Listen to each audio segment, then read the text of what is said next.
I'm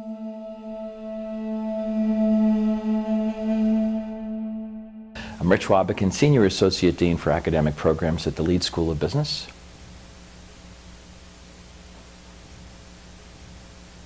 The index, unfortunately, is reflecting the uncertainty in the overall economy. All of the key indicators dropped during this quarter, putting the survey overall, the confidence index overall, into negative territory. Again, uncertainty being a key element and many factors driving that uncertainty.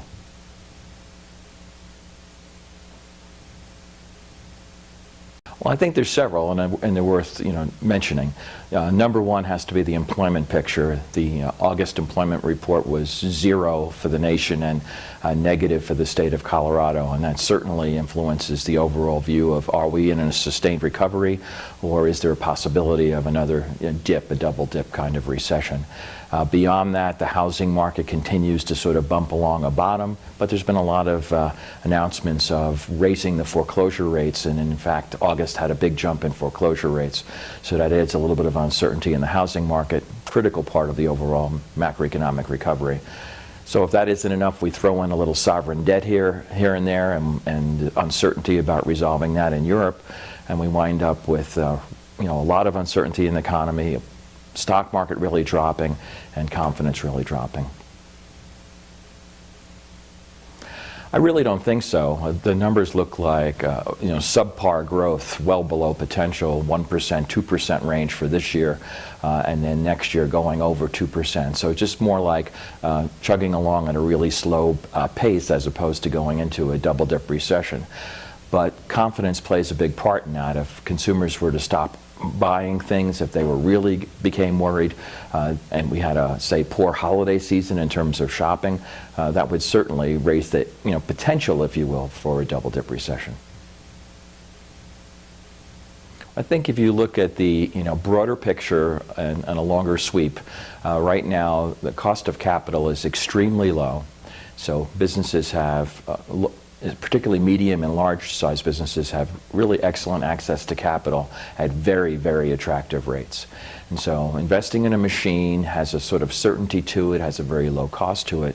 Investing in a person has the uncertainties of healthcare reform and what the impact of that's going to mean, and also obviously wages that are higher than in other parts of the world. So I think labor is sort of a little disadvantaged in the U.S. just in general. That's in sort of the broader picture. In the narrower picture, it's just the uncertainty that's out there. Businesses are worried that we're not going to have this sustained recovery. So even though they were thinking about hiring, or we're going to expand hiring a little bit in our last survey, now they've gone into wait and see. It's a little bit below the neutral points. It's a little bit contractionary, but not very much. Well, the index is saying, or the businesses that are responding are saying, that sales and profits both look okay, not bad. They're down from the expectations of the previous quarter, but they're still around the neutral mark or slightly above. So they seem like they're okay in terms of their day-to-day business operations, but they are taking this uncertainty and rolling it into decreases in hiring and decreases in investment in capital. So that leads to a view of a slower economy, but not necessarily a recessionary economy. Again, economy growing at 1% to 2%, say, GDP nationally, and sort of similar numbers we would think in Colorado. The big thing remains the construction industry. Well, we see broad-based job growth across many other sectors, but the construction industry continues to lose jobs and continues to weigh the overall economy down. So I think it's broad-based. Well, there's uncertainty about, is the economy still going to continue to grow? There's uncertainty about, are consumers going to shop? But there's uncertainty about the political environment of the country, which I think is absolutely critical now. Everybody can see the infighting between the parties that's going on right now. The U.S. debt got downgraded in the past quarter, not based on ability to fund the debt, but rather based on ability to get to a reconciliation between the parties.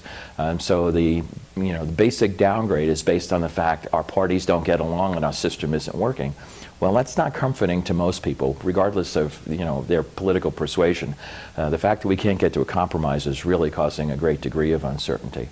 And in absence of that, we have a debt problem that continues to worry everyone. So we want to see some resolution to that. Well, the index itself, I would say, doesn't have much in the way of positives right now. I mean, everything was headed in a downward direction, although not horribly down. The outlook for the state, although a decline, was still substantially higher than the nation. The big number that's really dragging the index down is the national outlook.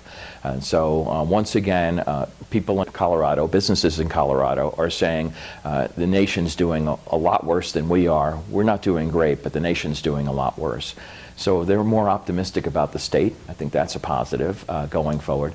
And hopefully they're right, that Colorado is going to continue to do better than the nation. It has up until the August numbers. We've actually had a little bit better run in 2011 than the nation has as a whole.